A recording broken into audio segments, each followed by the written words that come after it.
Hello, I'm Mark at Mark's Upholstery. I just recently finished up a project that I'm doing for a house, and it's in a bathroom. And in this bathroom, they have kind of a bench area at the end of some kind of where they do shoes and all that stuff.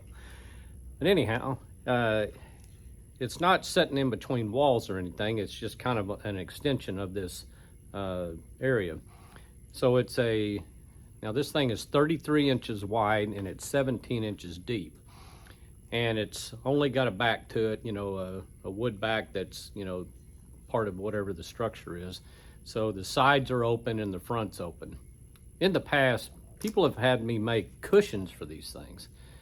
And they'll say, can we get it secure on there and everything? And you try to think, well, I don't know how you do, can secure, there's nothing, no walls here, nothing here.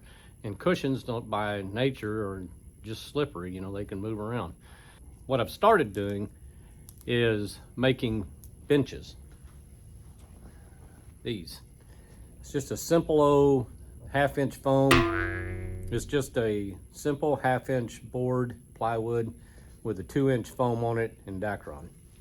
The cool thing about it is that you can just set these on the spot, and they seem to just sit there. In the past, use stick-on Velcro like this, and you can put it in the two front corners, and then you can just kind of keep the front up, slide it in there, and then drop it down. It's just this plain old 2-inch stick-on Velcro.